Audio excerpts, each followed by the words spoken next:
Señoras y señores, muy buenas tardes. Bienvenidos al Salón Múltiple de la sede Chapinero de la Cámara de Comercio de Bogotá, en donde se realizará el lanzamiento del Plan de Impulso de la Productividad y el Empleo del Gobierno Nacional. Saludamos especialmente a los televidentes que nos siguen a través del canal Señal Institucional y también vía streaming por la página web de la Presidencia de la República, www.presidencia.gov.co. Damos inicio entonces al presente acto entonando las notas del Himno Nacional de la República de Colombia.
Pueden tomar asiento. A continuación se dirige a ustedes el señor presidente de la República de Colombia, doctor Juan Manuel Santos Calderón, quien iniciará un conversatorio en el que conoceremos a fondo la importancia y también los beneficios del Plan de Impulso de la Productividad y el Empleo que lanza hoy el Gobierno Nacional. Señor presidente. Bueno, muy buenas tardes a todos. Saludo a los ministros, ministras, a todos los empresarios, empresarias y invitados a esta reunión, a este conversatorio. Quisiera comenzar hablándoles sobre unos temas específicos, sobre la coyuntura, para después darle la palabra a los ministros que van a explicar desde sus respectivas carteras los planes que tenemos para el propósito que hemos decidido poner en marcha y lo hemos bautizado como el PIPE 2.0, Plan de Impulso a la Productividad y al Empleo 2.0, poco en seguimiento del primer PIPE que lo hicimos en el año 2013, cuando la economía comenzó a dar señales de debilitamiento, de que íbamos a crecer menos de lo que estábamos previendo, y allá pusimos en marcha un plan específico, concreto, con medidas concretas, y ese plan reactivó la economía y terminamos ese año y el año siguiente, o sea, el año pasado, con un crecimiento bastante positivo. Ahora que tenemos una coyuntura regional bastante más débil de la que teníamos hace algún tiempo, la baja del precio del petróleo que nos afecta a nosotros directamente en muchos frentes y el efecto que eso tiene en la inversión y por ende en el crecimiento, pues también ustedes han visto que todos los países de América Latina han bajado sus perspectivas de crecimiento, nosotros también, y precisamente anticipándonos a esa coyuntura y a esa situación es que hemos decidido poner en marcha un plan específico para poder darle un impulso a la economía. Quiero hablar del mayor PIB posible que podamos nosotros poner en marcha para impulsar el crecimiento y quiero hacer referencia al PIB de La Paz. ¿Por qué digo esto? Hace unos años, Mauricio Cárdenas desde FEDesarrollo hizo un estudio, de acuerdo perfectamente, lo presentó a la Universidad de los Andes, calculando cuánto nos costaba el conflicto interno en materia de crecimiento. En ese entonces hizo una serie muy larga, nos había costado en promedio entre 2 y 2,5% en crecimiento durante muchísimos años. Ya no hace unos años, sino hace unos meses, la Universidad de los Andes hizo un estudio similar y otras entidades, tanto colombianas como multilaterales, han hecho cálculos sobre qué pasaría si logramos terminar el conflicto armado en Colombia en términos de crecimiento económico. Recogiendo todos esos estudios y todos esos análisis, el promedio nos da alrededor del 1,5% al 2%. Yo me transaría por el 1,5%. ¿En qué va ese proceso? Simplemente para recordarles a ustedes y para que tengan eso en su subconsciente. Hace 3 años les dije a ustedes, les dije al país, a los colombianos, tenemos un norte claro, sabemos para dónde vamos, tenemos unas líneas rojas, las enuncié y aquí no vamos a negociar ni nuestro sistema económico, ni nuestras instituciones políticas, ni nuestras fuerzas armadas, ni la propiedad privada, ni la política tributaria, ni la política de inversión. Aquí vamos a negociar unos puntos específicos en torno a los cuales, si nos ponemos de acuerdo, termina el conflicto, se silencian los fusiles. Eso fue hace 3 años y medio, 3 años. Y también dije cómo íbamos a llegar a esos acuerdos.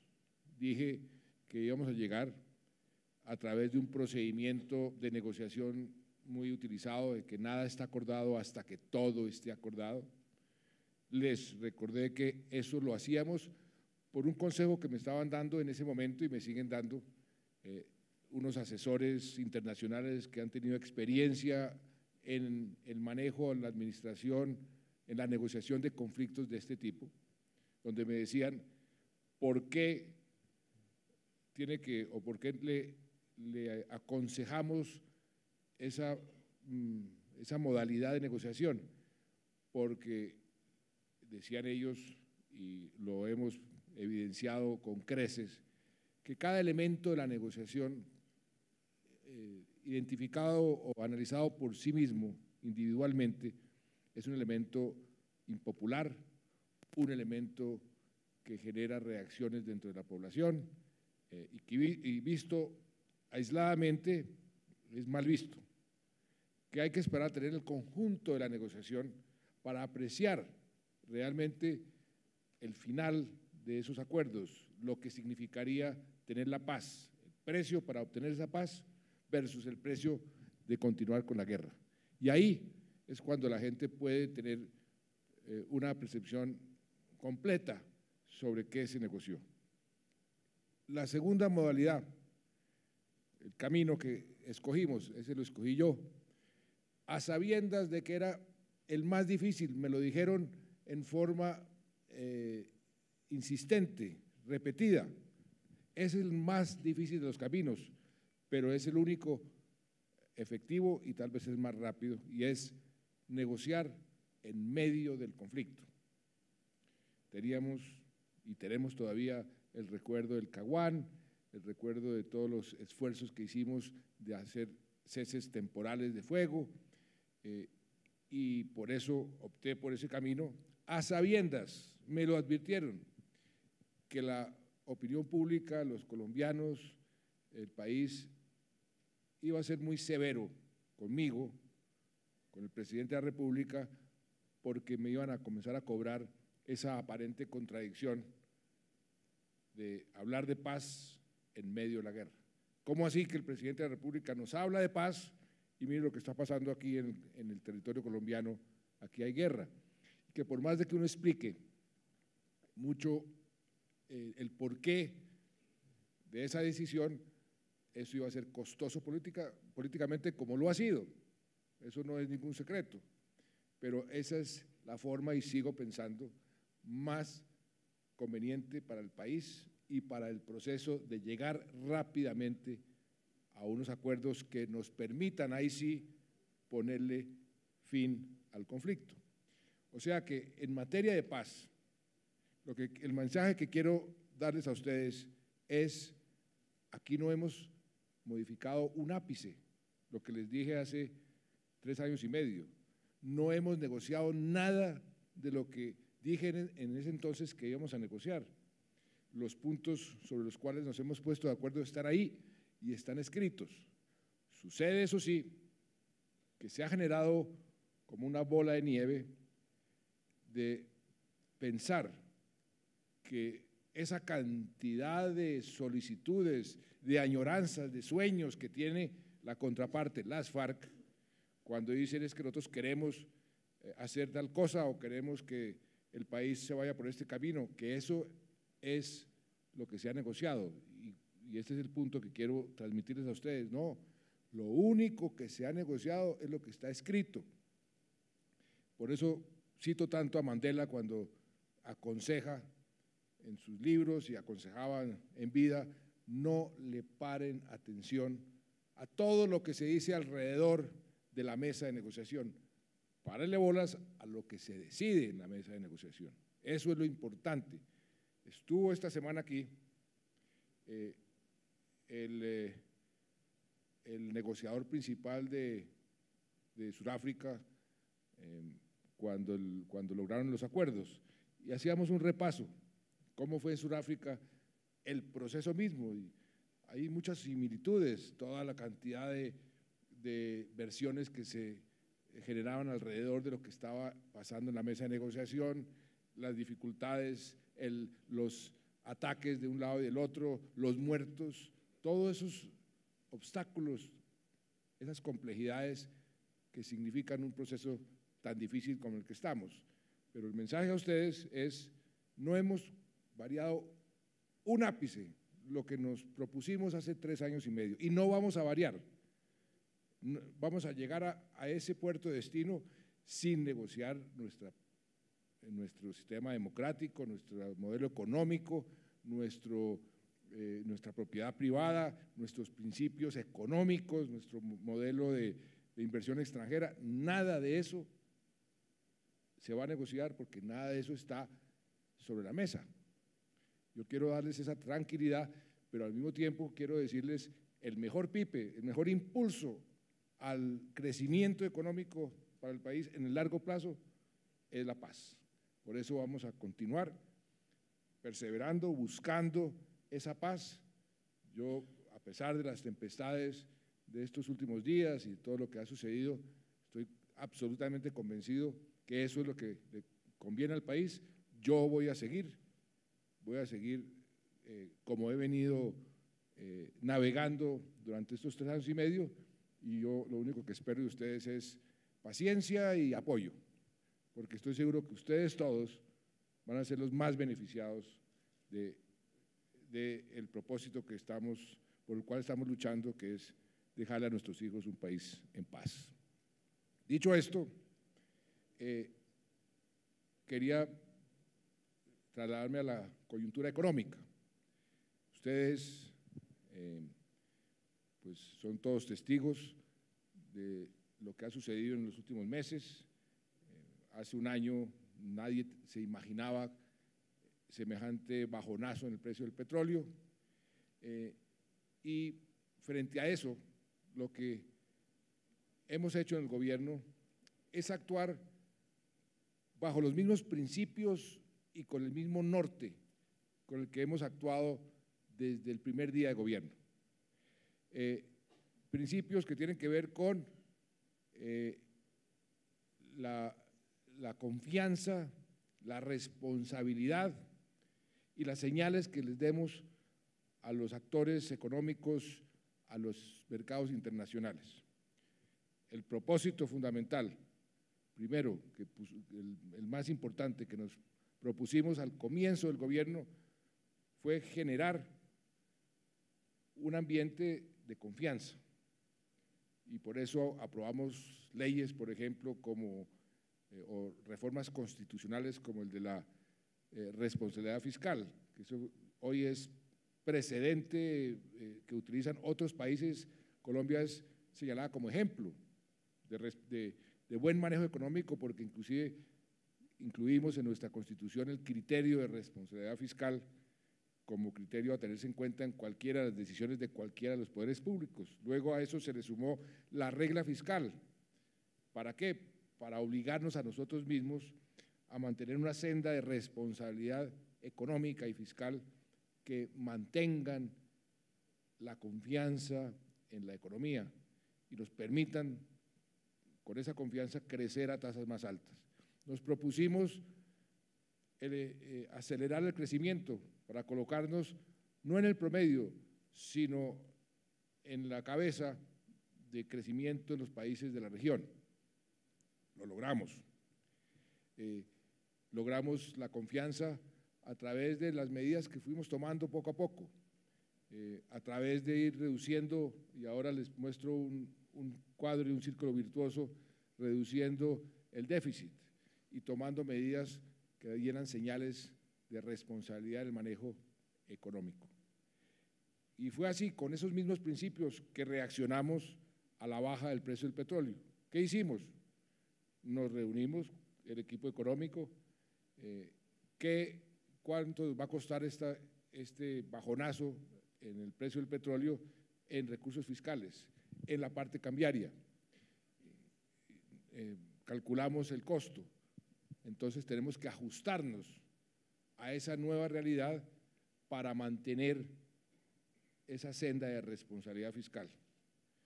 Un camino mucho más fácil hubiese sido, como tenemos mayor capacidad de endeudamiento, pues nos endeudamos más.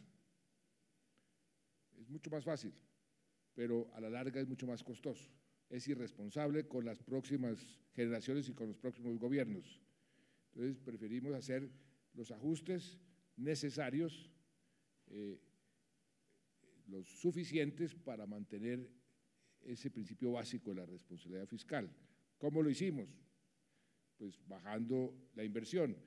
Le recortamos al plan de desarrollo de un solo envión 17 billones de pesos. Recortamos la inversión nosotros en este año, nos apretamos el cinturón en materia de gastos. En la regla fiscal nos permite algo más de endeudamiento, utilizamos ese cupo, pero sin irnos más allá de lo fiscalmente responsable. Y afortunadamente hemos logrado mantener la confianza y la credibilidad de nuestra política económica. La demostración de eso es que durante los últimos 4 años, por primera vez en la historia de Colombia, nos subieron la calificación 2 veces. 2 veces. Y esa calificación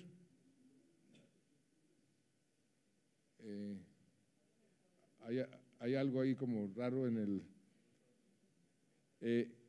esa calificación nos subieron 2 veces, y lo último que logramos, hay alguna descoordinación aquí en técnica.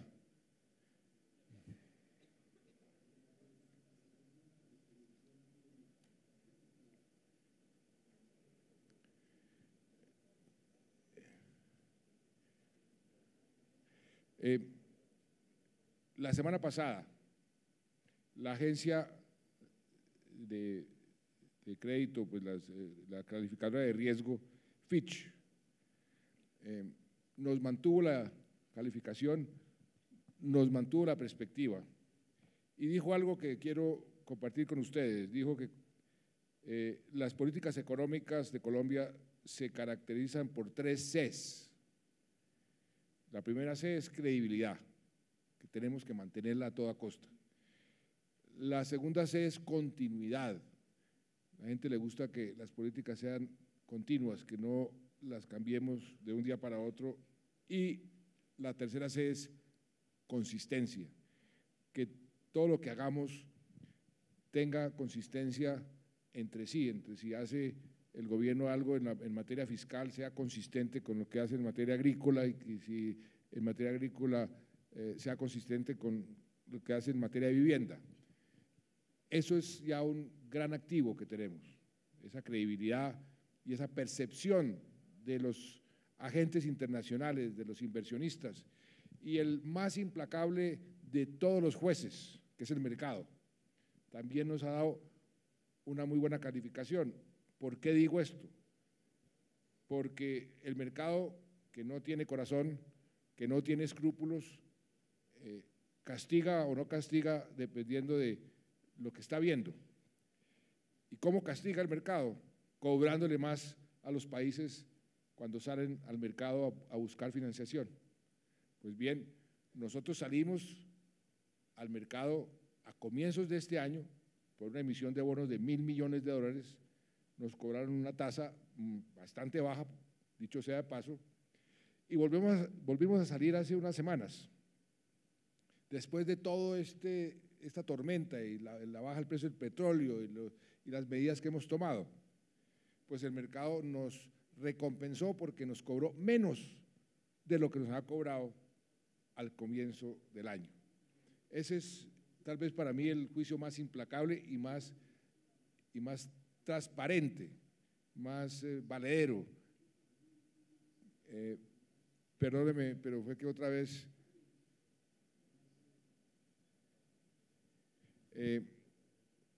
entonces, estamos ante una coyuntura, digamos, menos buena de lo que estamos hace un año. Las perspectivas de crecimiento han venido bajando.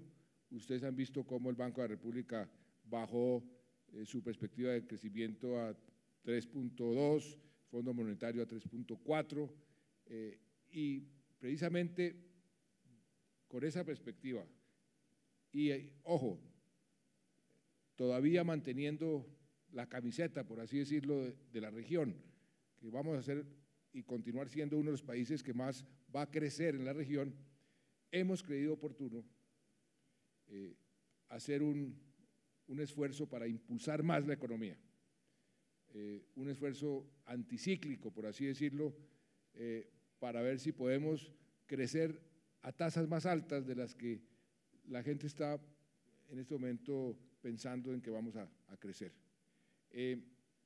Por eso hemos elaborado lo que llamamos el PIPE 2.0, es decir, un segundo programa de impulso a la productividad y al empleo. Y venimos de una base bastante positiva. Y les recuerdo algunos indicadores que no son invento del gobierno, son indicadores, cifras que la comunidad internacional ha avalado y ha aplaudido. Fuimos el año pasado el país que más creció de los países de economía media y grande de toda América Latina, el 7º, 8º en el mundo entero. Fuimos el país que más redujo la pobreza, es decir, que más aumentó la clase media en toda la región, y en un periodo tan corto bajamos 12 puntos, en los últimos 4 años y medio 12 puntos la pobreza. Algo parecido con la pobreza extrema, bajamos 6.1. Desde el punto de vista económico, la tasa de inversión subió a niveles que añorábamos nosotros hace mucho tiempo. Estamos llegando casi al 30%, la tasa fue el 29 y pico por ciento, la tasa de inversión como proporción de la economía. Todo eso dentro de un sistema, dentro de un ámbito de inflación baja. Nos hemos mantenido en la franja que establecimos con la política monetaria de inflación objetivo que pusimos en marcha hace 15 años, con muchísimo éxito, porque hemos venido bajando la inflación en forma sistemática, y también dentro de un ámbito muy positivo de generar empleo, y empleo formal. Por primera vez en los últimos años el empleo que se creó fue más formal que informal. De los 2.700.000 empleos que hemos logrado crear, 1.7 son formales, con todas las prestaciones de ley. Y aparte de eso, llevamos 56 meses seguidos con un solo mes que no logramos ese objetivo, bajando la tasa de desempleo frente al mismo mes del año anterior. Ese récord no lo tiene ningún otro país, y eso nos lo repiten las entidades multilaterales, los think tanks internacionales, que creo que es algo sobre lo cual debemos construir. Y este plan se refiere a eso. Construyamos sobre lo que ya llevamos, sobre lo construido, y vamos a ver cómo utilizamos esas políticas para poder darle un empujón al crecimiento económico en los próximos meses, para ver si podemos acabar el año con unas tasas superiores a las que nos están diciendo que vamos a crecer. En ese orden de ideas, pues quiero, ustedes ven ahí el cuadro, lo que hemos logrado 2010-2014, crecimiento económico 4.6 el año pasado, el empleo, lo que les acabo de mencionar, exportaciones, 40% crecimiento de exportaciones, y por primera vez más de 6.800 empresas exportan por primera vez, y una inversión extranjera directa que pasó de 6.000 y pico a 16.000 y pico millones de dólares en estos 4 años de gobierno. ¿Cuáles son las metas para el año 2018? Crecimiento económico 4.3 en promedio, porque yo espero que para el 2018, doctor Cárdenas, estemos creciendo a tasas más altas. Lo que pasa es que con este año nos va a bajar el promedio. El desempleo, necesitamos generar 2 millones de empleos adicionales en los próximos 4 años, cosa que no debe ser tan difícil si ya generamos 2.7, para llegar a una tasa de desempleo entre el 7,5% al 8%, unas exportaciones, esa es una cifra muy ambiciosa, de 30.000 millones de dólares, y una inversión extranjera directa de cerca de 15.000 millones de dólares. Nosotros logramos, como les decía al principio, ingresar a un círculo virtuoso, que es el que ustedes están viendo ahí.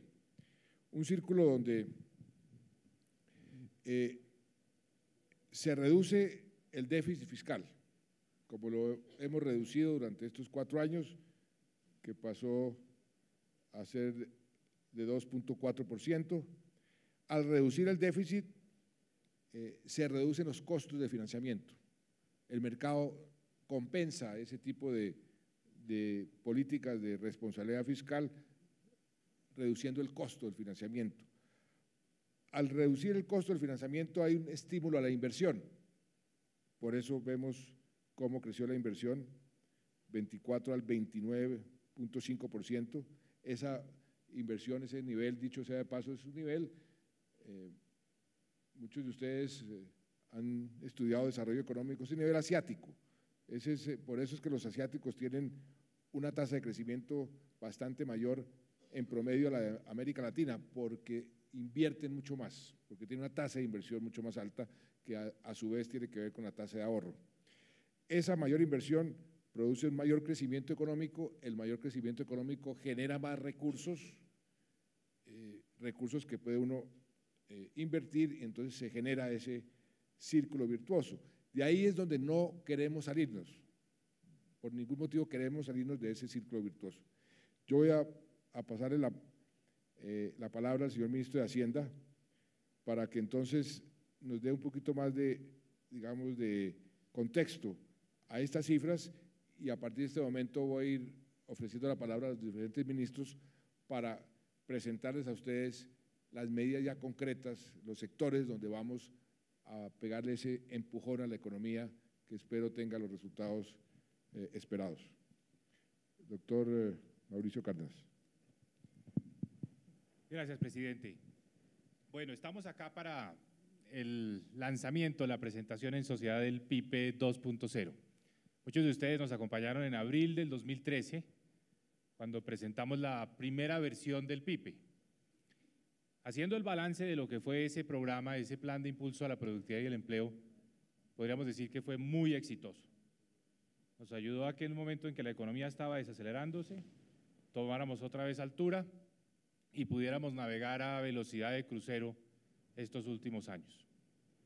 Ahora estamos enfrentando un poco más de turbulencia debido a la caída de los precios del petróleo, debido también a que la economía global ha tenido dificultades, el crecimiento de nuestros socios comerciales va a ser menor este año que el año pasado, y por eso se hace necesario volver a ponerle potencia a nuestra economía. ¿Por qué PIPE 2.0? Porque el primero fue exitoso, tenemos mucho que aprender de lo que hicimos y también podemos reforzar ese plan para asegurarnos que la economía colombiana mantenga un buen ritmo de crecimiento. Ya lo ha dicho el señor presidente, nosotros esperamos crecer este año por encima del 3,5%. Eso nos vuelve a poner a la cabeza, vamos a estar compitiendo ahí en un verdadero fotofinish en materia de crecimiento este año con Perú, pero seguiremos estando, digamos, a la vanguardia en nuestra región, a pesar de la caída de los precios del petróleo. Para inyectarle esa mayor potencia vamos a implementar este plan, que como ustedes ven es un gran trabajo en equipo, liderado por el señor presidente. Participan prácticamente todos los sectores del gobierno, un plan muy bien articulado, muy bien coordinado. Y un plan que se enmarca dentro de ese principio, de ese pilar que ha defendido tanto el presidente, que es el de la responsabilidad fiscal. No nos vamos a desordenar, no vamos a hacer cuentas alegres, todo dentro de lo que podemos hacer, todo dentro de lo que cabe bajo nuestra regla fiscal.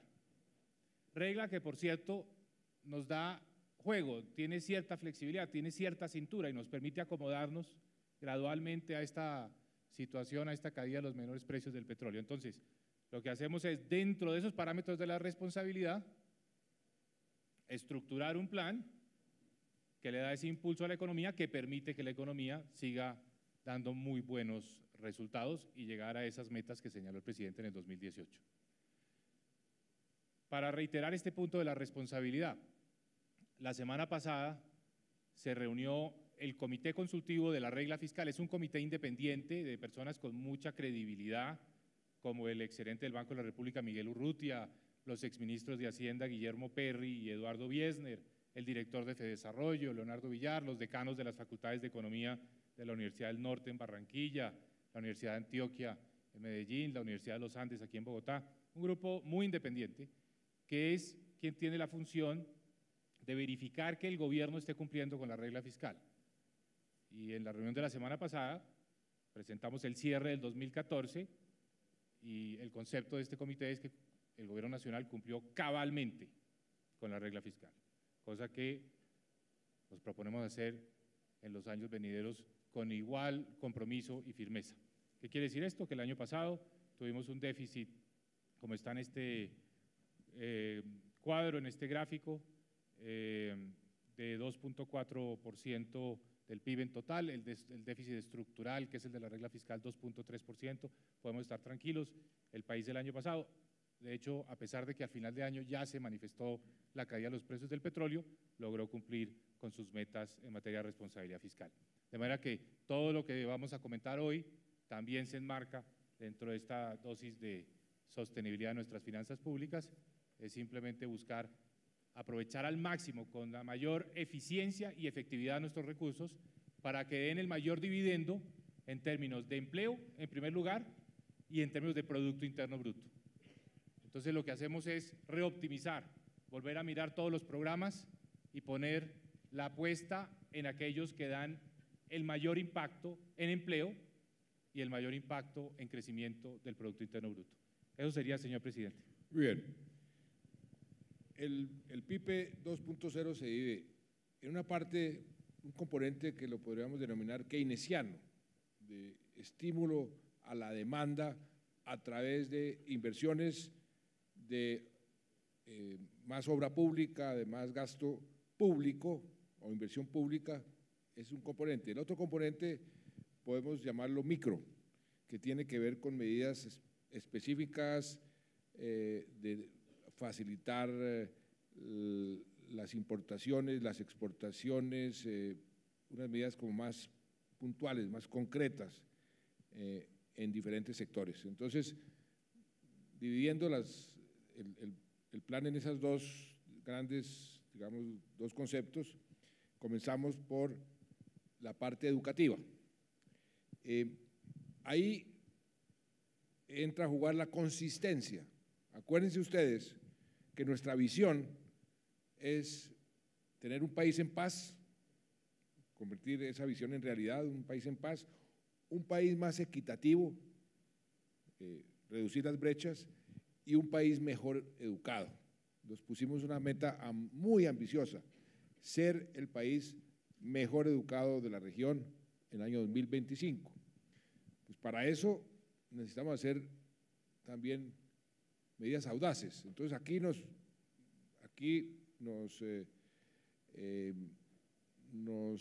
propusimos hacer un esfuerzo inmenso en materia de educación, por ejemplo, en algo que impacte ya la economía, la infraestructura de la educación. Si nosotros continuábamos construyendo aulas y colegios al mismo ritmo que veníamos los años anteriores, pues nos íbamos a demorar 100 años para lograr el objetivo que queríamos. ¿Qué hicimos entonces? Esto es una medida audaz. Cuesta, por supuesto, pero cuesta dentro de los límites fiscales. Agarrar los próximos 60 años de construcción de infraestructura y tratar de hacerlos en los próximos 4 años. Y eso es consistente con la política de la jornada única y la política que hemos puesto, pero voy a darle más bien la palabra a la ministra de Educación para que nos explique desde su cartera cómo va a participar en este PIB 2.0. Presidente, muchas gracias. Buenas tardes a todos. Voy a poner en contexto a toda la audiencia en el tema educativo. En Colombia nosotros tenemos 8.127.000 niños que están en colegios oficiales, 8.127.000. Y tenemos 1.600.000 niños en los colegios privados. Quienes van a los colegios oficiales, gracias a la política de este gobierno, hoy van completamente gratis, no pagan un peso. O sea, fue una política que puso en marcha el presidente apenas inició el gobierno anterior. Sin embargo, cuando uno observa los 500 mejores colegios del país, 470 de esos 500 son colegios privados y solo 30 son colegios oficiales. Uno de los denominadores comunes que tienen esos colegios privados es que sus niños van 8 horas o más al colegio. Es decir, estudian las 8 horas e incluso se pueden quedar después en el colegio. En nuestros colegios oficiales, hoy tenemos lo que se conoce como la doble y triple jornada. Es decir, los niños van 5 o 6 horas, no se pueden quedar en los colegios, los sacan rápido para que pueda entrar la siguiente jornada. Esa fue una medida que se tomó en los años 60 en toda Latinoamérica porque no había la suficiente infraestructura educativa y necesitaban entonces utilizar la que había como una medida transitoria para poder tener la cobertura.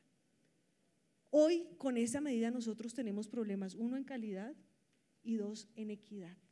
No es justo que los niños más ricos puedan asistir a un colegio 8 horas y los demás vayan solo 5 o 6 o menos. Así que el presidente Santos, dentro de la gran meta de hacer de Colombia la mejor educada en el año 2025, una de las grandes estrategias es que Colombia sea un país de jornada única. Es decir, que todos los niños puedan asistir al colegio 8 horas. Y si quieren quedarse en el colegio, se puedan quedar en el colegio como un territorio seguro, como un territorio de paz. El único país, para que ustedes lo tengan en cuenta, en América Latina que hoy tiene jornada única, es el país mejor educado de América Latina, que es Chile.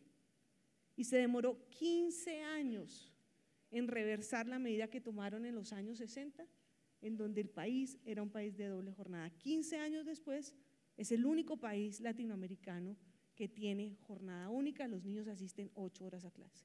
Eso es lo que nosotros queremos hacer y eso es lo que el presidente Santos se ha propuesto. Para eso tenemos 3 retos grandes: docentes, alimentación e infraestructura, que es el tema que venimos a hablar hoy acá. En Colombia, en promedio al año, se están construyendo 380 aulas. Por eso el presidente decía, si nosotros seguimos a este ritmo, que realmente es un ritmo muy pobre, muy paupérrimo, va a pasar 133 años, más de un siglo, más de 100 años, para que podamos tener la infraestructura educativa que el país necesita para la jornada única. Eso no puede pasar. Y por eso el presidente lideró toda una estrategia para que podamos construir varias aulas, es decir, el país hoy tiene un déficit de aulas de 51.000 para poder llegar a la jornada única, para que todos esos 8 millones de niños estudien en un colegio 8 horas y se puedan quedar, necesitamos 51.000 aulas. Lo que va a hacer este gobierno en 4 años es construir 31.000. 31.000 aulas, es decir, el 60% de ese déficit que teníamos, que seguramente el país lo hubiera hecho en 60 o 70 años. ¿Qué hicimos entonces? Lo primero, los recursos. Vamos a destinar 5 billones de pesos para la infraestructura educativa. ¿De dónde vienen estos recursos? 2 billones de pesos del presupuesto general de la Nación, 1.255 billones del sistema general de regalías del país, 695.000 millones de pesos de lo que tienen que poner los entes territoriales. Esto es algo en donde el gobierno nacional pone recursos, pero los entes territoriales también ponen recursos adicional al lote, y tenemos 1 billón de pesos en APPs. Así que la invitación a ustedes, sé que aquí hay muchos constructores, es a que se sumen a este bus de la jornada única de infraestructura educativa. Tenemos un reto gigantesco con APPs, estamos comenzando a estructurarlos en Antioquia, Medellín, que para nosotros es distinto desde el punto de vista educativo, Antioquia y Medellín, en Atlántico y Barranquilla, pero tenemos 1 billón de pesos. Sería la primera vez que el país hace alianzas público-privadas para construir infraestructura educativa.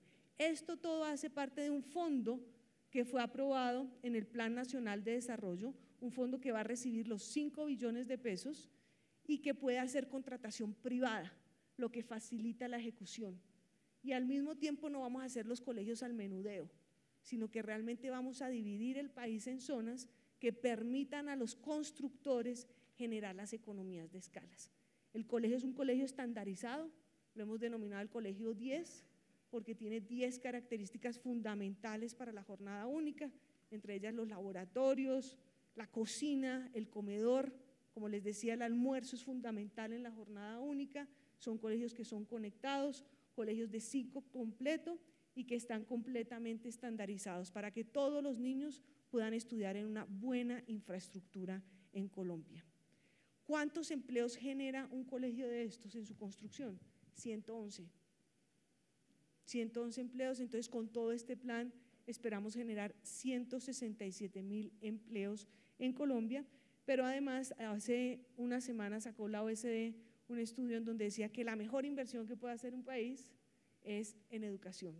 Si quiere crecer económicamente un país, la mejor inversión que puede hacer es en educación. Entonces, no solo vamos a irrigar la economía a través de mayores recursos puestos en la economía, mayores empleos, sino también porque le estamos apuntando a una de las variables que genera mayor crecimiento económico, que es la educación. Con esto vamos a cumplir muy seguramente la meta que se ha propuesto el presidente de tener una Colombia más educada y sobre todo dejar el país en donde todos los niños tengan el derecho a estudiar 8 horas. Muchas gracias. Gracias, ministra. O sea, esta inversión masiva en colegios, y quiero resaltar lo que dijo Gina, son colegios que ya están prediseñados, colegios estándar, con especificaciones estándar para poder facilitar la ejecución y que todo el mundo tenga acceso. Además son muy buenos colegios, tenemos una calidad bastante alta comparado con colegios en otras partes del mundo. El impacto de esto en la parte económica, por simplemente lo que genera la construcción, es parte del PIB. Por supuesto tiene, vuelvo a repetir lo de la consistencia, unos efectos colaterales muy positivos en nuestro gran propósito en materia de educación a largo plazo. Gina los explicó muy bien.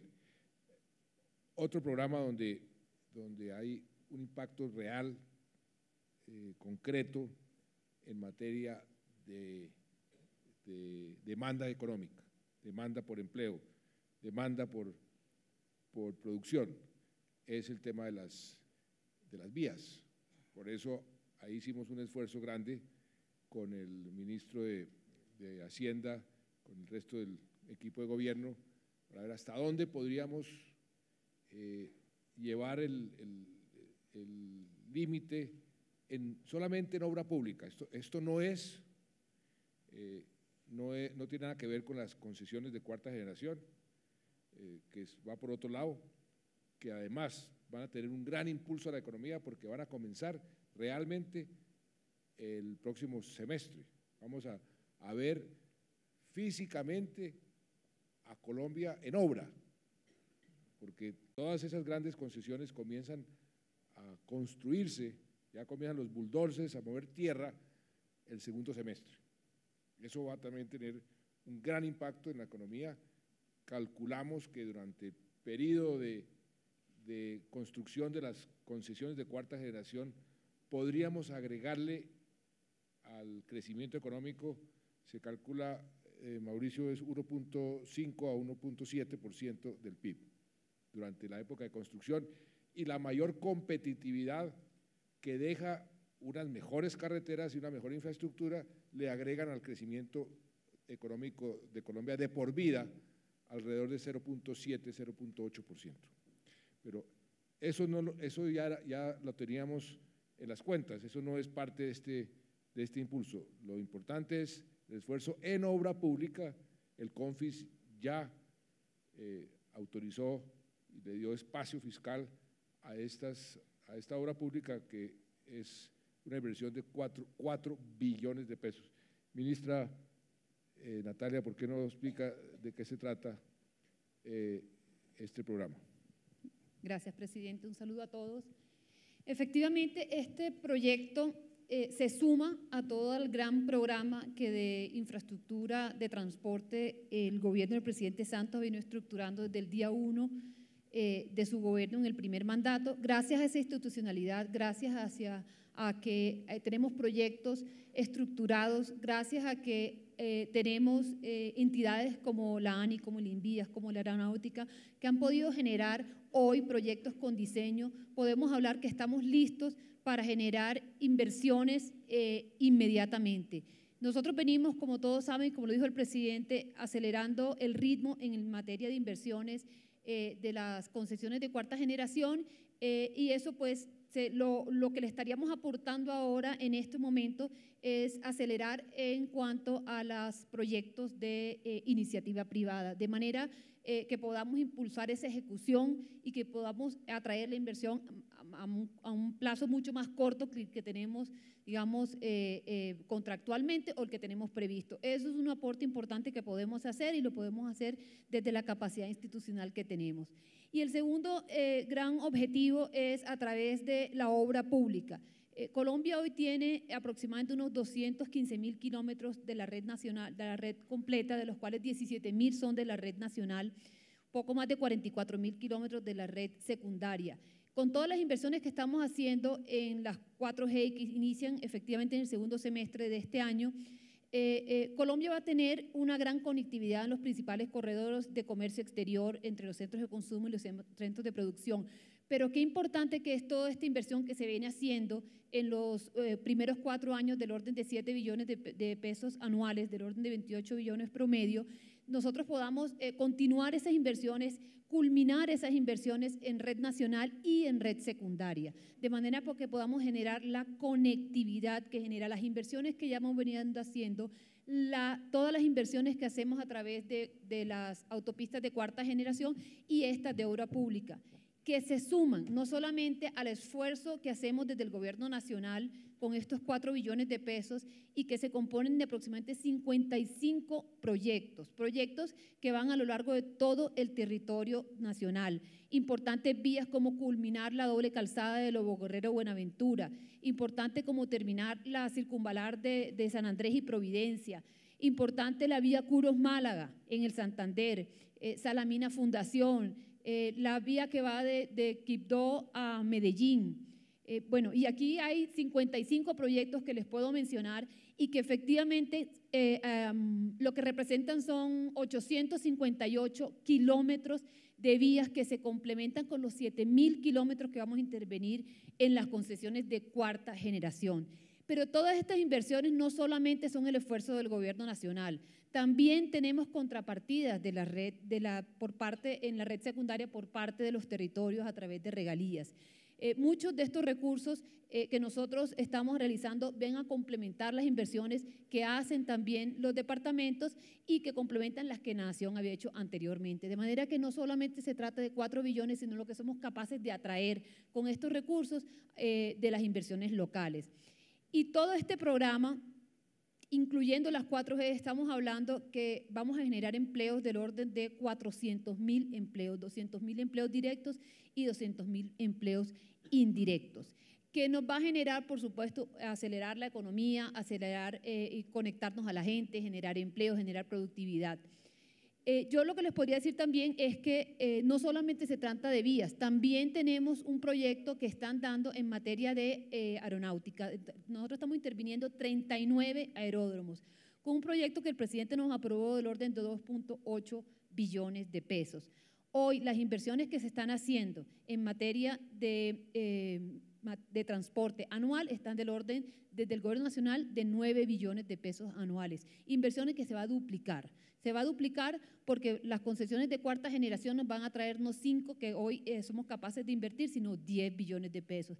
Porque gracias a las inversiones que tenemos aprobadas con las obras públicas y las que somos capaces de atraer de las regiones, nos va a permitir crecer a 18 billones de pesos anuales y de esta manera generar impulso y productividad en Colombia. Gracias, ministra. Estas obras, algunos dirán, no, pues esas obras ya se habían contemplado, sí, y la mayoría de las obras se han contemplado en el país hace mucho tiempo. ¿Cuál es la diferencia? Que ya se están estructuradas, ya pasaron el filtro del COMPES, ya está la plata para contratar y construir todo en los próximos 2 años. Entonces, la inyección a la dinámica económica de estas obras, de estos 4 billones, pues va a venir en los próximos 2 años a partir de este momento, que es cuando decidimos cuáles eran ya las obras que íbamos a darle luz verde. Otro sector que ha generado una cantidad de beneficios económicos, de empleo y por supuesto sociales, es el tema de la vivienda. Fue identificada como una de las locomotoras que iba a jalonar la economía y así ha sido. Yo creo que en la historia de este país, la señora presidenta de Camacol me corregirá, nunca antes se ha construido tanto como se ha construido, como el doctor Juan Martín me podrá corregir, que nunca antes se han hecho obras de vías, de infraestructura, autopistas como se están construyendo en este momento. Son 2 sectores que jalonan mucho la economía. Y aquí, ¿qué hicimos? Tomamos unas decisiones consultando a los actores económicos, a Camacol, a los constructores, dónde está la mayor demanda. ¿Para qué? Para que el programa tenga el mayor éxito posible. Y ahí es donde yo le dejo al ministro de Vivienda para que explique qué vamos a hacer en materia urbana, de vivienda urbana. Aló, muy buenas tardes a todos. Presidente, como usted lo señaló al inicio de esta intervención, toda decisión también tiene una consonancia y una coherencia con lo que estamos haciendo en este gobierno. Y este gobierno, una de las guerras frontales que ha dado es la guerra contra la pobreza. Y dentro de esa guerra frontal contra la pobreza, un resultado fundamental es que Colombia tiene una mayor clase media. Al tener Colombia una mayor clase media, la política pública que más está solicitando esa clase media es una política pública habitacional, poder generar una mayor facilidad, una mayor accesibilidad para que esa clase media se pueda estabilizar en ese sitio. Por eso estamos tomando decisiones muy importantes. La primera decisión, como lo dijo Mauricio, es mirar qué funcionó en ese PIPE número 1. Y en ese PIPE número 1, una de las medidas más importantes fue el subsidio a la tasa de interés. En ese subsidio a la tasa de interés empezamos a estimular viviendas entre 85 y 200 millones de pesos. Lo que queremos con este PIPE 2 es llegar entre 40.000 a 50.000 viviendas y lo estaremos monitoreando con el Ministerio de Hacienda para llegar a 50.000 subsidios a la tasa. Ventajas de esa determinación económica es que son unos recursos que se inyectan de forma inmediata a la economía, porque se le da al mercado la posibilidad de que de forma rápida empiece a demandar esos servicios. Ya tenemos un stock de alrededor de 30.000 viviendas que gracias a este incentivo se van a vender más rápido y van a mover mucho más eficiente la industria. De igual forma, nosotros, y un estudio de Baker McKenzie hace poco dio una determinación y es Colombia tiene que descentralizar la construcción y mirar sus regiones.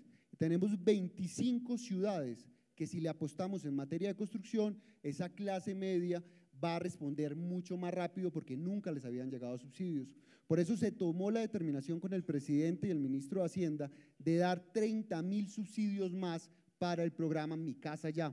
Eso va a generar que la vivienda de interés social a nivel nacional llegue al Huila, llegue de una forma mucho más importante a Manizales, Armenia, Medellín, y que ese sector que estaba muy poco explorado en esas regiones, y Eduardo, que fue ministro también de Vivienda, sabe que llegaban muy pocos, Eduardo Pizano, llegaban muy pocos subsidios a la región. Con esto vamos a irrigar de subsidios a esa región y vamos a llevar mayor competitividad.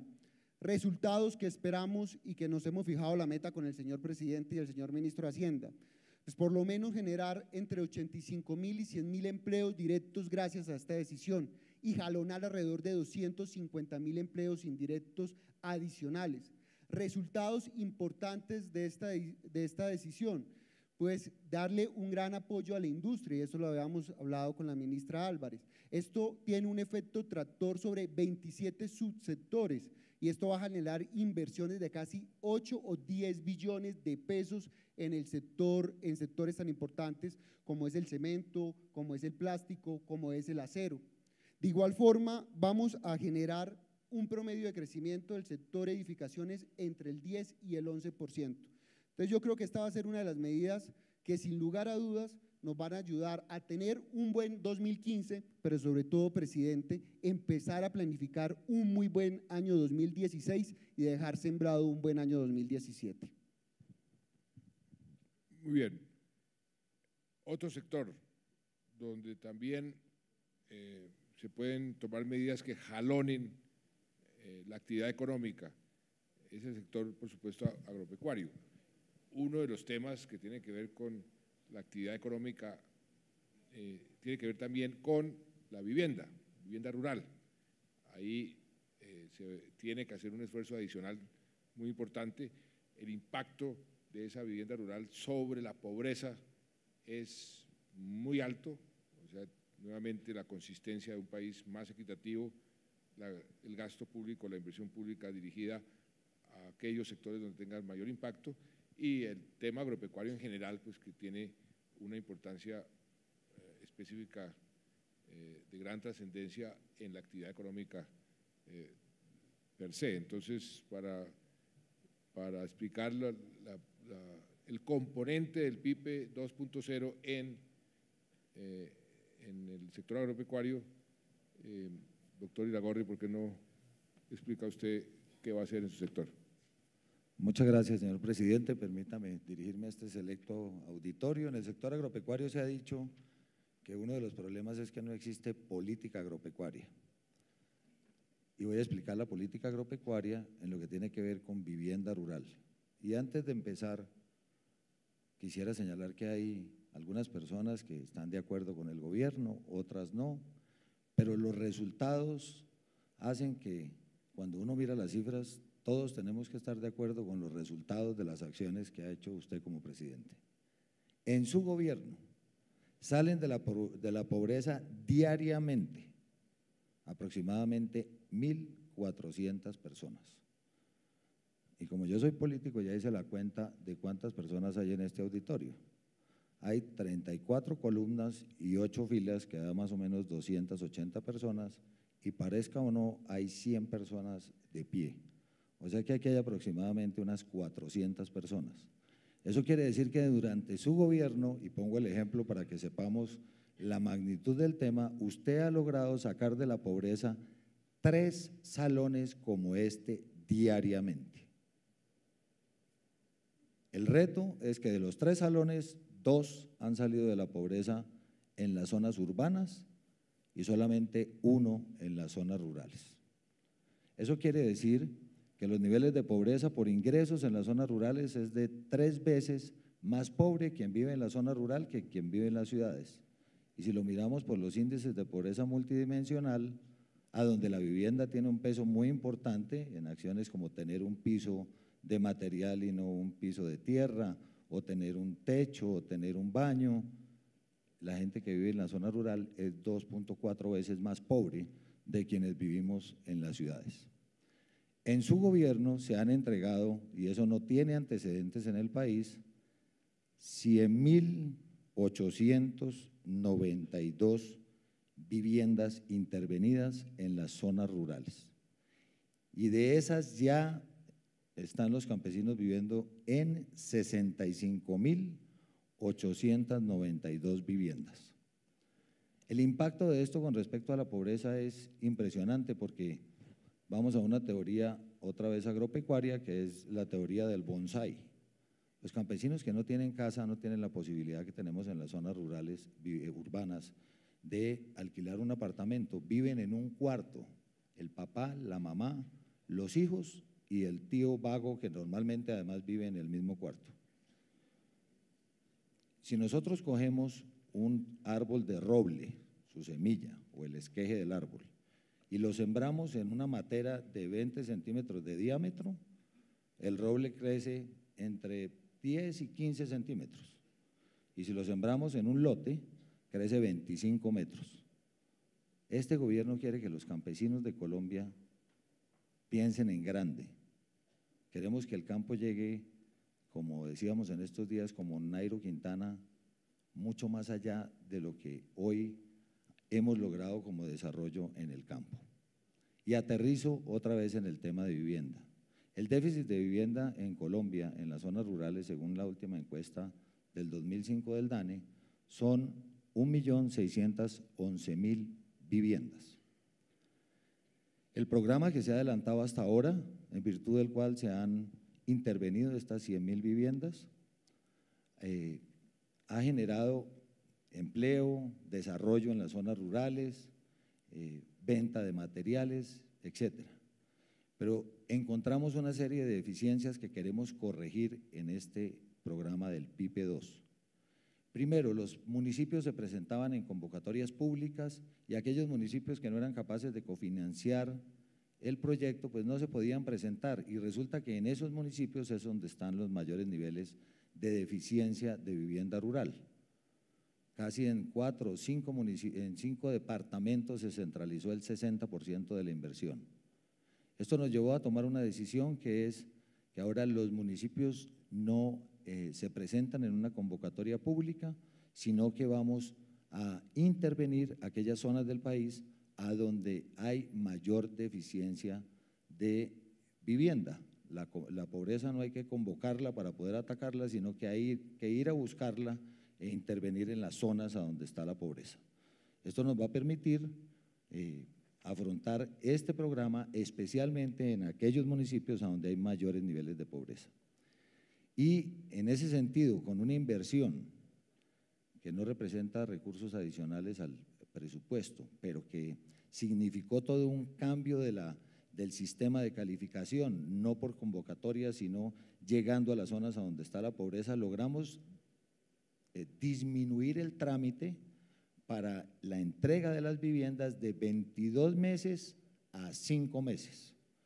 Con eso, en este año, de las viviendas que están pendientes de entregar, bien sean nuevas o por mejoramiento, vamos a intervenir y a entregar en este segundo semestre 35,000 viviendas, que es un dato muy importante si lo sumamos además a un tema adicional que son las nuevas viviendas que vamos a construir en este año 2015, esas 35,000 a las que hago referencia ya están o vienen de presupuestos anteriores, pero tenían un proceso que lo llevaba a 22 meses. Lo reducimos a 5 meses, así que esas 35,000 viviendas se construyen y se entregan con el PIPE 2 en este semestre que sigue. Y adicionalmente a esas viviendas vamos a entregar 24,000 o intervenir 24,900 viviendas adicionales, 14,000 son nuevas y 10,600 a donde vamos a hacer mejoramientos. Muchas veces el tema del mejoramiento de vivienda, poner un baño o el piso, cambia inmediatamente las condiciones y el nivel de pobreza de la gente en los temas de medición de esa pobreza multidimensional. Y resumo así, la inversión será de 1.1 billones de pesos. Eso representa viviendas intervenidas 59,923, que es prácticamente 6,000 viviendas menos de las que se entregaron en los 4 años anteriores y las vamos a intervenir, construir y entregar en el segundo semestre porque, como usted lo ha dicho muy bien, señor presidente, la paz de Colombia se siembra en el campo colombiano. Muchas gracias, ministro. Entonces, ahí ese empuje adicional a la economía a través de la vivienda rural. Otro frente muy importante de financiación de proyectos tiene que ver con las regalías. Una de las grandes reformas de este gobierno ha sido la reforma a las regalías, la hemos denominado la reforma por la equidad, porque efectivamente lo que hace esa reforma es distribuir en una forma mucho más equitativa el producto de las regalías. Antes, como ustedes saben, estaba concentrado en unos pocos departamentos y municipios. Hoy todos los municipios y todos los departamentos reciben regalías y para muchos ha sido un tremendo alivio porque por primera vez tienen recursos de ese tipo para hacer obras en sus respectivos municipios y departamentos. Con la baja del precio del petróleo, uno de los rubros que automáticamente se tienen que recortar es el tema el rubro de las regalías, sencillamente porque va a haber menos producto de las regalías por la baja del precio, menos recursos de regalías y también pues, nos afecta porque Ecopetrol va a tener menos utilidades, va a pagar menos impuestos y ustedes han visto que ahí ha habido una gran, digamos, conmoción y en cierta forma protesta de los alcaldes, de los gobernadores, quienes con razón dicen no me recorten, pero inexorablemente tenemos que recortarlo. Pero entonces, ¿qué hicimos? Hicimos un ejercicio de, llamémoslo, ingeniería financiera para poder compensar ese recorte y establecer unos programas que nos permitan, nuevamente pensando en el impacto económico en los próximos meses, durante este año y el próximo, cómo podemos maximizar todos esos recursos que están como dispersos en proyectos específicos. El doctor Simón Gaviria, ¿usted por qué brevemente nos explica exactamente qué se está haciendo ahí? Así es, presidente. Cuando una de las reformas más importantes de su gobierno es la reforma a las regalías, una reforma profunda de fondo que sin duda es de las más significativas del gobierno. Pero cuando empezó el sistema general de regalías tuvimos unos retos muy grandes en materia de implementación del sistema. Las regiones estaban demorando en ejecutar los recursos correspondientes. Y esa demora en ejecución de recursos significó algo que hoy es una virtud, que se fueron acumulando los saldos, de manera continua. Cuando llegó la caída de los precios del petróleo,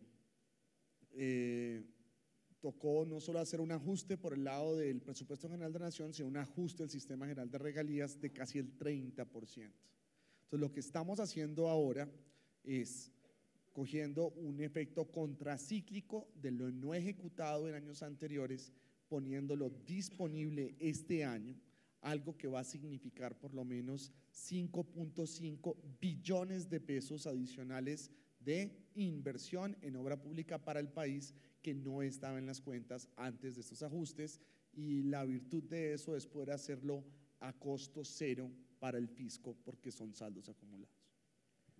Y adicional a eso, vamos a establecer unos procedimientos. Oiga, ¿por qué no? Siguiente.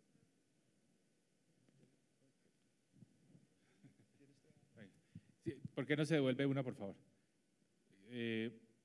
¿Cuál es el principio general acá? Donde hay ahorros, es el momento de desahorrar un poco para poder estimular la demanda. Esa es, digamos, una de las características de nuestro arreglo fiscal. Precisamente está hecho para eso. Entonces, como decía Simón, en el caso de las regalías, eso fue criticadísimo en su momento, cuando se hizo la reforma, que obligatoriamente tuvimos que ahorrar el 20% de las regalías en el 2012, en el 13, en el 14. La gente en ese momento decía, ¿pero para qué? ¿Por qué vamos a ahorrar? Y fíjense la bondad que tiene el haber hecho ese ahorro, porque ahora, precisamente, que es cuando se cae el flujo de las regalías por la caída en precio, se puede entrar a utilizar ese ahorro, y eso es lo que nos va a permitir, especialmente en los departamentos y municipios productores, compensarles. Y esos son parte de esos 4.3 billones que señalaba Simón, sumándole la parte, digamos, los saldos no ejecutados al cierre del año pasado. Con ese mismo criterio, es esa cuenta que aparece ahí que se llama FOMPET. Seguramente ninguno de ustedes sabe qué es el FOMPET, pero todos los alcaldes de Colombia saben perfectamente qué es el FOMPET. El FOMPET es una cuenta donde se va transfiriendo todos los años un pedazo de las regalías y un pedazo del sistema general de participación. En lo que nosotros le transferimos de los ingresos de la nación a los municipios, va esa cuenta del FOMPET para pagar pensiones, las pensiones que están a cargo de los municipios. Cuando esa cuenta supera el 125% del pasivo pensional de ese municipio, el municipio puede sacar. No tiene por qué ahorrar más del 125% de lo que necesita. Entonces, este año vamos a desahorrar del FOMPET, porque se pueden liberar esos recursos, 1.2 billones. Sumado a los regalías, 5.5 billones que refuerzan la inversión territorial. Esto es supremamente importante. Ahora, también vamos a agilizar la ejecución de estos recursos. Vamos aprendiendo sobre la marcha, el sistema de regalías cada día funciona mejor, pero sobre todo, yo diría que este es el anuncio más importante, es que, como mencionó la ministra de Educación, el programa Colegio 10 es un programa en el que concurren la nación y los entes territoriales. A los entes territoriales que pongan recursos en ese programa Colegio 10 se van por una especie de fast track, porque ese proyecto por definición ya está viabilizado, ya hace parte de una iniciativa del Ministerio de Educación que se considera muy importante para todo el país. Entonces, cuando concurran los recursos de las regalías a ese programa del Ministerio de Educación, pues nos vamos a ahorrar una cantidad de trámites. Esto es muy importante para que los entes territoriales tengan el incentivo a participar de ese programa que mencionó la ministra de Educación. De manera que yo resaltaría eso, presidente, de esta parte. También vamos a tener, digamos, ajustes para agilizar el trámite de los OCATs. Recuerden ustedes que los OCATs son esos órganos tripartitos, Gobierno Nacional, departamentos y municipios, donde se toman las decisiones de regalías, hacerlos cada día más rápidos, más eficientes, más ágiles, para poder ejecutar estos recursos de manera más efectiva. Muy bien, gracias, ministro. Ahí terminamos la parte de las medidas, por así decirlo, keynesianas, los sectores donde vamos a inyectar unos recursos importantes que dinamicen la economía. El otro componente, que lo vamos a evacuar rápidamente porque se nos está acabando el tiempo, tiene que ver con medidas muy concretas. Durante las últimas 3 semanas, 4 semanas, llevamos varias reuniones con diferentes sectores de exportadores, industriales, preguntándoles qué necesitan para tener más actividad, para exportar más o para sustituir importaciones, cosas prácticas, cosas que les estén molestando o estén obstaculizando su actividad económica. Hemos tomado nota de muchísimas sugerencias y parte de esas sugerencias, todavía no vamos a poner en marcha todas, pero parte de esas están contempladas en este componente del PIPE 2. Ministra de Industria, Comercio y Turismo, ¿por qué no rápidamente? Y comience por lo más importante, que es la decisión de no subir los aranceles, que estaba la decisión tomada de subirlos a partir de agosto de este año, porque los habíamos bajado durante un tiempo determinado. Esto tiene un costo fiscal alto, sin embargo, sabemos de la necesidad y la importancia de mantener arancel cero para todos los productos que no se producen en Colombia, materias primas que no se producen en Colombia, para mejorar precisamente la competitividad y permitirle a los industriales ser más eficientes. Ministra. Sí, presidente, muy rápidamente porque el tiempo se nos acaba. Esas reuniones que hemos hecho con el señor presidente han asistido varios sectores de la industria, 5 sectores y con más de 100 participantes. Y una de sus grandes preocupaciones es el tema de materias primas no producidas en Colombia y bienes de capital no producidos en Colombia. La exención de 0 arancel se vencía en agosto de este año, que se había tomado con el PIPE del 2013, inclusive habíamos eximido de 3.000 partidas de pagar arancel. Esa medida se va a extender por 2 años, lo que le da un beneficio a los empresarios de 1.4 billones de pesos. Otro de los problemas manifestados en esas reuniones, le decían al presidente: presidente, queremos líneas de financiación a más largo plazo, periodos de gracia y menores tasas.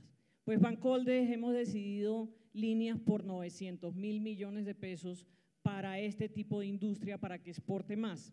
Y una noticia muy buena para el sector turismo, que aquí están los representantes que me decían: nosotros no tenemos líneas de crédito. También se va a incluir una línea de crédito para el sector turismo, con esos periodos de gracia, con esas tasas diferenciales y con periodos y plazos más largos. También el presidente tuvo una iniciativa en el 2011 de crear Impulsa. Impulsa ha recibido premios por todas partes del mundo. Es una iniciativa para fomentar el emprendimiento y la innovación a través de una entidad que se llama, o un programa que se llama Impulsa Colombia. Pero también tenemos un programa que se llama Impulsa Mi Pyme y un programa de transformación productiva. ¿Y qué vamos a hacer con ellos? Darles recursos por 69.000 millones de pesos en el segundo semestre a fondos perdidos para impulsar esas empresas para que puedan innovar y puedan tener acceso a mayores mercados y aprovechar los TLCs que tenemos, y también la industria nacional, porque cada día el consumidor se vuelve más sofisticado y necesita más innovación. Y aquí, presidente, con ese programa que usted creó en el 2011, hemos llegado a 32 departamentos y hemos impulsado más de 3.000 emprendedores y eso es lo que queremos seguir haciendo. Adicionalmente, como el tema de la innovación es tan importante, acuérdense que en la reforma se creó un artículo que por cada peso que el empresario o la industria invierta en innovación, tiene un beneficio tributario de 1,75. Entonces, miren lo importante del tema de innovación para que seamos más competitivos y podamos alcanzar esa cifra de exportaciones no minero-energéticas que dijo el presidente al inicio, que es una cifra bastante ambiciosa de llegar a 30.000 millones de dólares en el 2018. Pero adicionalmente, un dolor de cabeza para los empresarios y es un costo país. Ahí sí es un costo país el tema de los trámites. Y el presidente ha sido muy enfático. No nos acompaña hoy el ministro de Salud, pero ha trabajado con nosotros de la mano para que el INVIMA se vuelva una entidad mucho más operativa. Ya hemos avanzado muchísimo a través de unos convenios y nos reunimos con los empresarios que tienen problemas puntuales y los resolvemos. A la fecha, 126 solicitudes de 60 empresarios se han resuelto. Y el ministro también quiere hacer que los trámites se agilicen y a través de 2 decretos va a hacer que las autorizaciones sean automáticas, porque a veces nos contaban los empresarios que una empresa que cambia a su representante social, su representante legal, tiene que iniciar nuevamente un proceso para que le den una certificación sanitaria cuando ha cumplido ya todos los requisitos.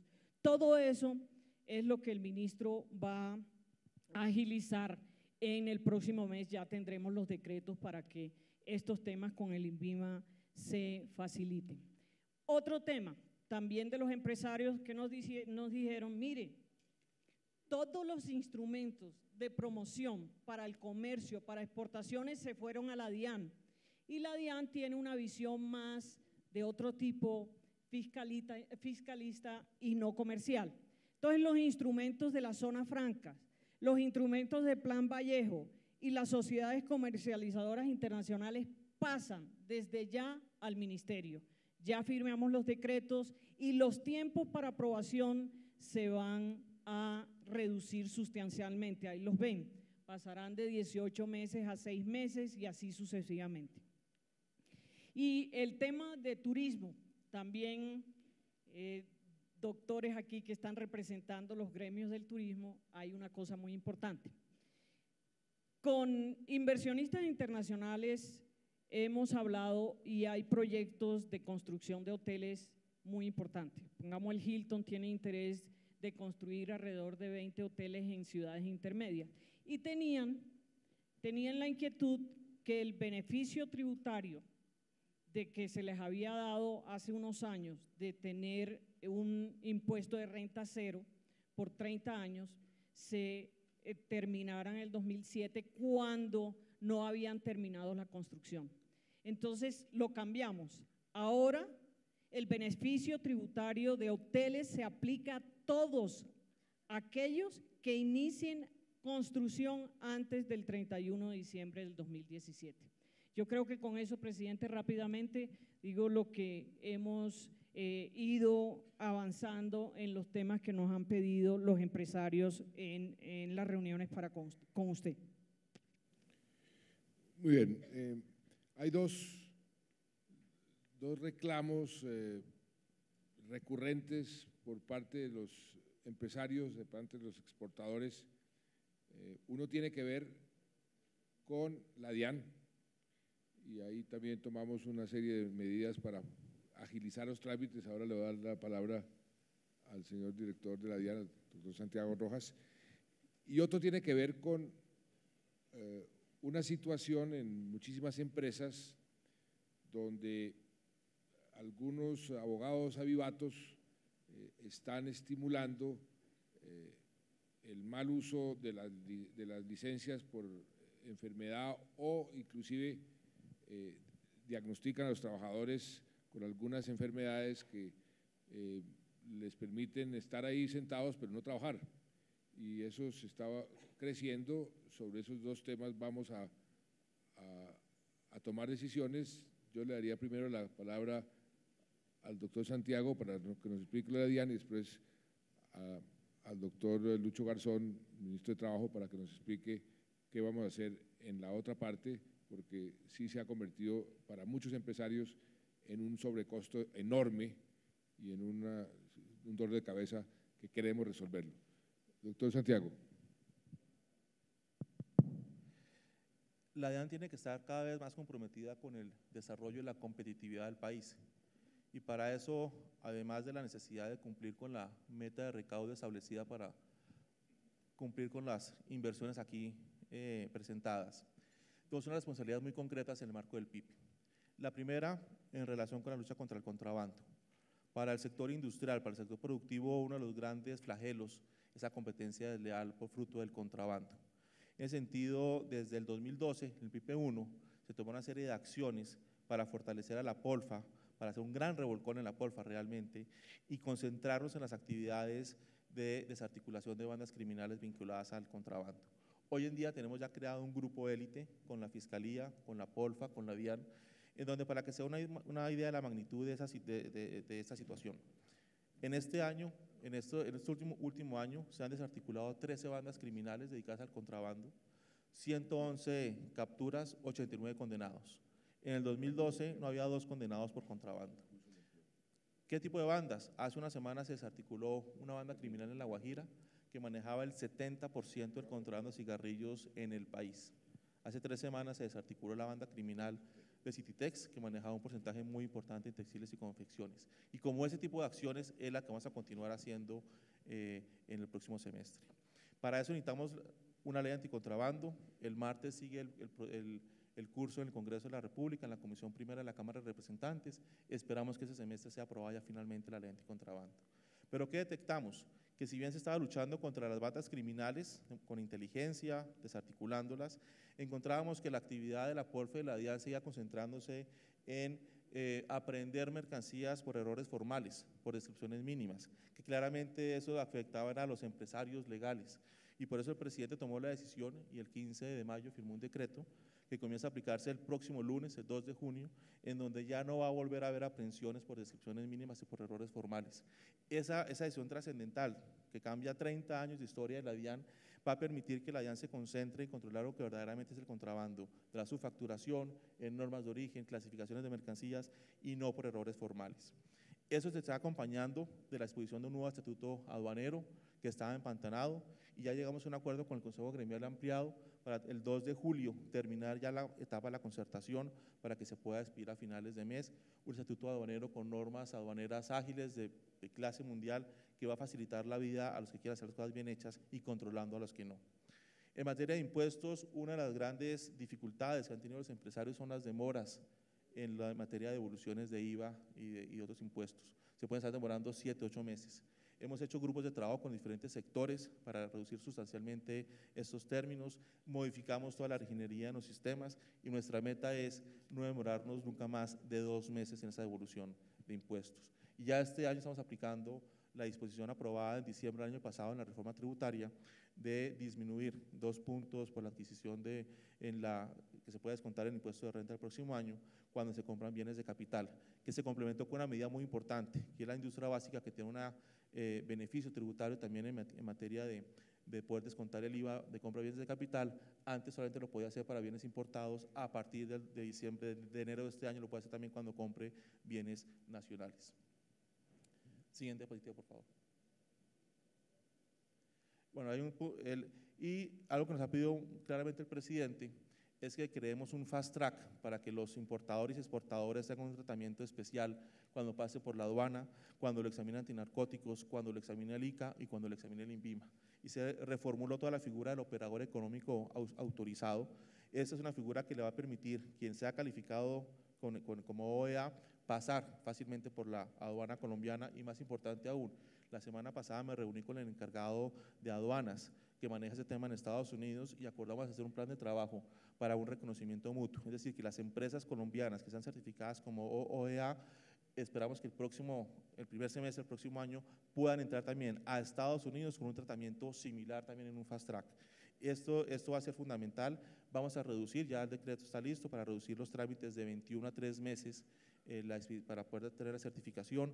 Esa figura apenas tenemos hoy 4 OEAs autorizados. La meta que nos hemos impuesto con la ministra de Comercio muy ambiciosa y necesitamos el apoyo de ustedes para que se presenten la certificación, es tener alrededor de 300 OEAs certificados en los próximos meses. Muy bien, gracias, doctor Santiago. Estas son todas medidas que tomamos producto de las discusiones que hemos tenido con muchos exportadores, las dificultades de trámite en la exportación, en la importación, y a ver cómo les facilitamos la vida a los exportadores, a los importadores, a los empresarios, para que puedan tener una mejor competitividad.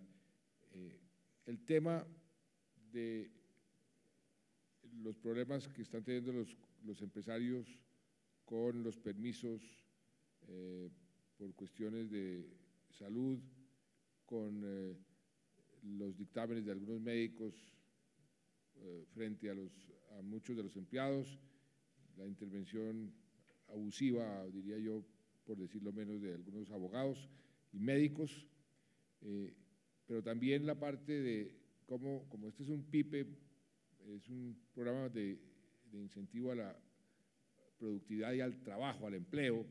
Entonces le pediría al doctor Lucho Garzón que nos hablara sobre el tema específico y también un poco sobre lo que se está haciendo para impulsar más el empleo, inclusive si puede mencionar algo de lo que está haciendo el SENA, me parece muy importante, lo más breve posible. Bueno, sobre incapacidades hay unos datos que ha dado el propio Consejo Gremial, la ANDI, y evidentemente son la argumentación es muy rotunda y muy bien argumentada, muy fuerte en la solidez de la argumentación. Por eso hemos tomado dos decisiones, una ventanilla única, Ministerio de Salud, Ministerio de Trabajo, para que todas las quejas que haya sobre este tema de arbitrariedades las asumamos de una manera directa, una orden del presidente después de todas estas reuniones que se han tenido. Y la segunda es los pagos de las incapacidades hasta 2 días. Una va por cuenta de los empresarios o los industriales y el otro día va por cuenta de la EPS. Es una decisión y sobre eso la formulación de eso en el menor tiempo posible se va a desarrollar. Lo segundo, el presidente nos ha puesto una meta de 2 millones de empleos, el 70% en formalización significa ni más ni menos 1.400.000 y en ese orden de ideas PIPE 2 está en la línea primero de asumir una actitud no confrontacional sino convocante. Lo han visto ustedes en todos los escenarios con el Consejo Gremial, con los sindicatos y nosotros mismos y lo estamos haciendo también con sectores del sector público como las alcaldías, que no importa su origen político, lo cierto es que estamos trabajando con ellas y lo mismo gobernaciones y lo mismo con sectores del Congreso o el propio Congreso de la República. Una actitud de tranquilidad en el mundo laboral, tratando de que en medio de la diferencia busquemos convocarnos. Segundo, para el PIPE 2, como fue para el PIPE 1, pero para el PIPE 2 nos hemos adelantado con el SENA, que está el director del SENA, y les doy a Ardo 3 cosas. Una, primera, el énfasis en donde se prioriza, no cobertura, sino pertinencia. 2, territorializar la formación. En ese caso puntual tenemos Casucá, en donde usted inauguró, presidente, lo que significa una formación para la construcción y para el desarrollo también de obras propias del mundo de la madera. Y el del Bagre, que se hizo con la gobernación de Antioquia, entre otros, que nos permite mirar minería, medio ambiente, joyería y oro. Esas son cosas muy puntuales. Y la tercera, actitud. La actitud es que usted vio, y sabemos por orientación suya, nos vamos región por región promoviendo con los propios empresarios cuáles son las ofertas que hay.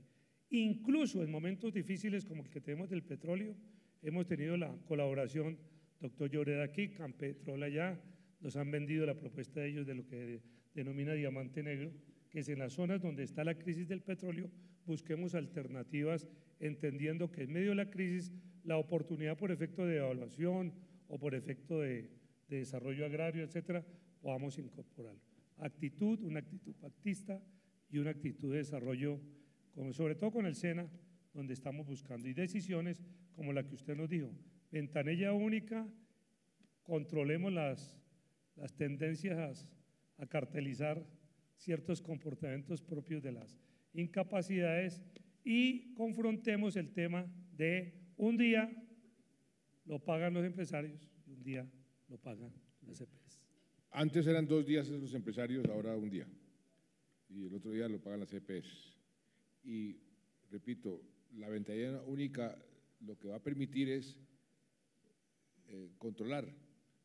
Vamos a poder hacer verificaciones, un doble chequeo, bueno, este señor sí está incapacitado, este señor sí, para desestimular esa práctica que tanto le está costando al mundo empresarial.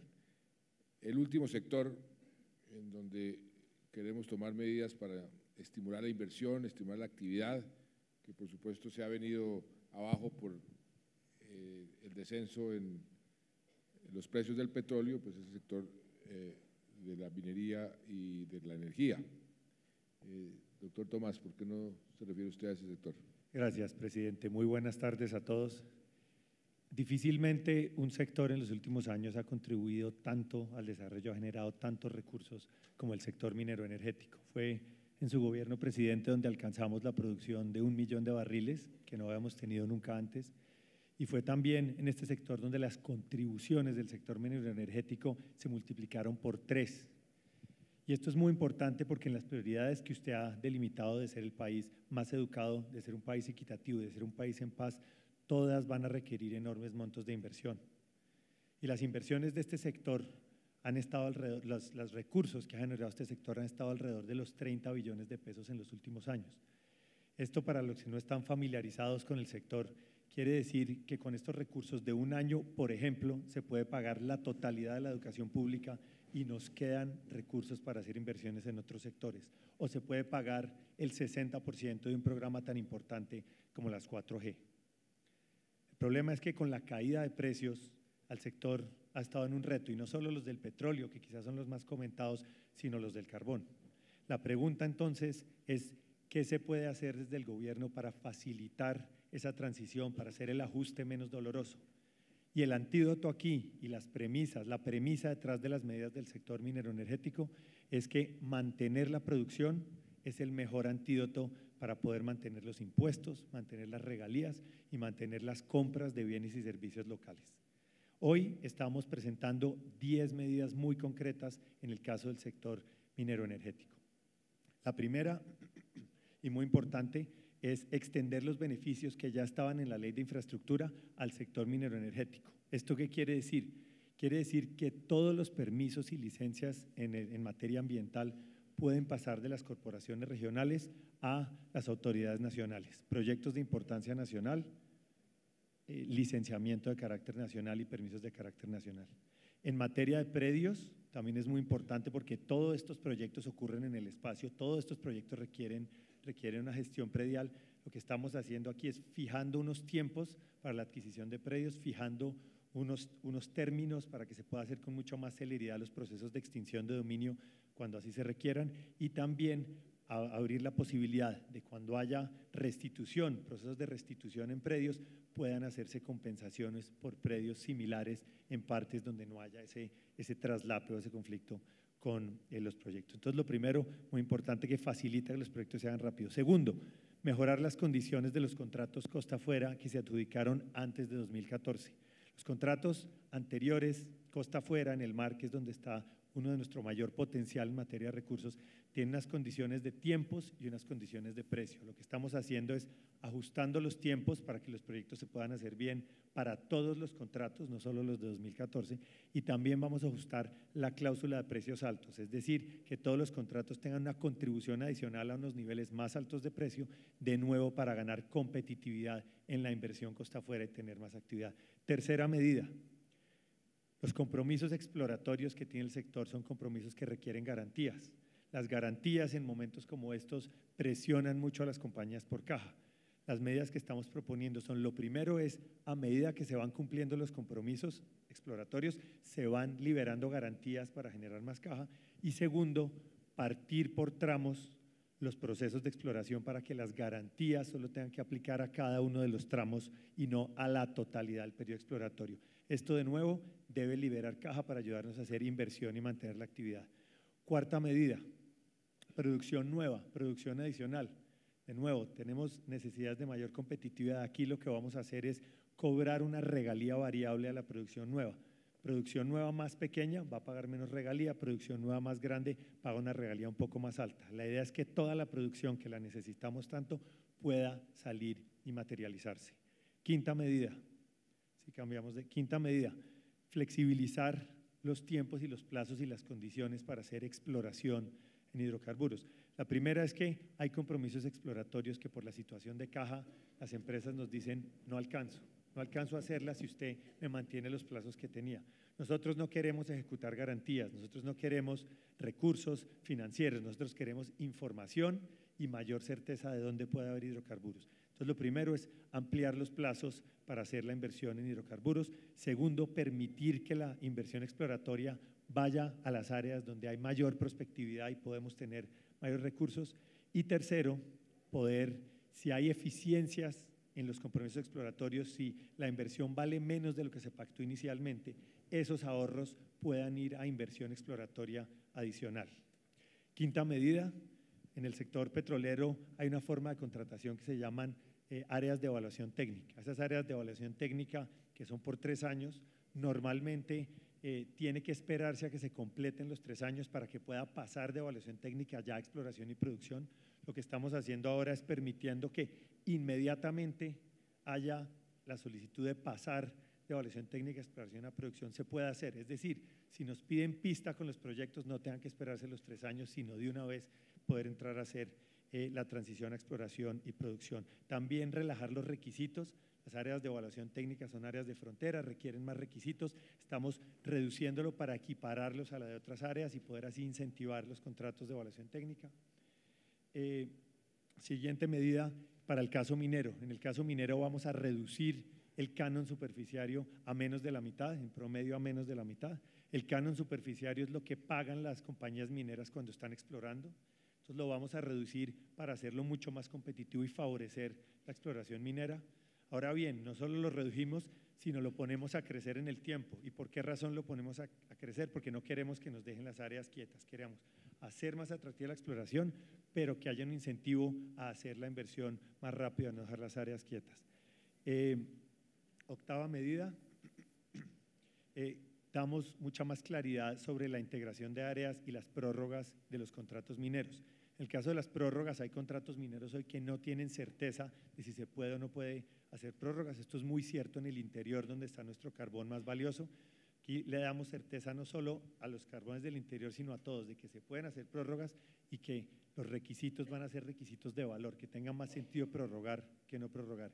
Y en el caso de las integraciones, es títulos de un mismo yacimiento que no están conectados, que se puedan unir para que pueda ser explotado como un todo, aprovechar las economías de escala que nos van a dar más eficiencia, más producción, más regalías y más impuestos. La novena medida es mantener los beneficios arancelarios para el sector minero en la importación de bienes de capital. Esto es un tema muy sensible para el sector minero, son más de 760 partidas y en estos momentos en que se requiere inversión, mantener 0 aranceles por 2 años va a ser una medida muy, muy importante para la actividad del sector. Y por último, que también es una medida muy importante, la 10ª medida, es que vamos a tener una contratación abierta y permanente para el caso de hidrocarburos. En lugar de tener que esperarse a que haya rondas cada 2 o más años, va a ser posible que quien tenga interés en un área vaya, la pida y si es exitosa la solicitud, pues obviamente que se contrate y podamos tener actividad mucho más permanentemente. Entonces, estas 10 medidas del sector minero energético van a ser críticas para dos cosas, presidente. Uno, mantener la producción lo más cerca posible al 1.000.000 de barriles. Dos, ¿cuánto llevamos de 1.000.000? Llevamos 7 meses seguidos con producción por encima del 1.000.000 de barriles. El último mes tuvimos 1.025.000 barriles día y esto, presidente, lo que muestra es que el sector es capaz de responder a este reto y esperamos mantenerlo así. Como le digo, estas medidas deben ayudarnos en lo que queda del gobierno a mantener lo más posible la producción cerca al 1.000.000 de barriles, en carbón al estar por encima de los 90 millones de toneladas y todo esto orientado a sembrar regalías, sembrar impuestos y mantener al máximo las compras de bienes y servicios locales y el empleo local. Muy bien. Esto a grandes rasgos es el paquete que tenemos para presentar hoy como PIPE 2.0. Eso no quiere decir que seguimos explorando, analizando situaciones que mejoren la competitividad y que por consecuencia podamos tener mayores tasas de crecimiento a largo plazo. Por ejemplo, hemos escuchado de muchos industriales, muchos exportadores que dicen que están pagando unos costos de energía por encima de la competencia y que eso los hace poco competitivos. Estábamos haciendo reuniones, precisamente esta mañana estuvimos con los generadores, los distribuidores, los transmisores, los comercializadores, hablando con ellos, bueno, ¿por qué si somos tan eficientes en la generación de energía, el 70% de la energía en Colombia es hidráulica, por qué los industriales están diciendo que les toca pagar una energía por encima de muchos países con los cuales compiten? Y ahí estamos identificando cuellos de botella, ineficiencias, de pronto cambios en la regulación que nos permitan tomar decisiones para hacer más competitivos los costos de energía. Otro ejemplo de estas discusiones, los industriales, los empresarios que tienen como materia prima el azúcar, dicen, nosotros nos queda muy difícil competir porque la materia prima que estamos pagando está por encima del precio de nuestra competencia.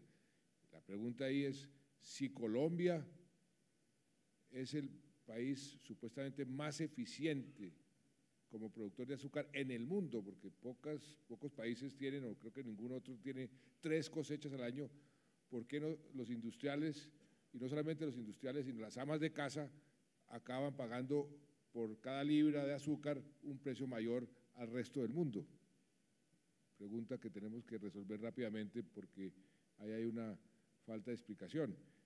Ese tipo de análisis los vamos a hacer permanentemente, vamos a continuar en esa concertación permanente para ir descubriendo cuellos de botella, obstáculos que nos permitan incentivar todavía más la producción y el crecimiento. Pero el paquete que acabamos de presentar, el impacto, la inyección de recursos, pues va a ser muy importante.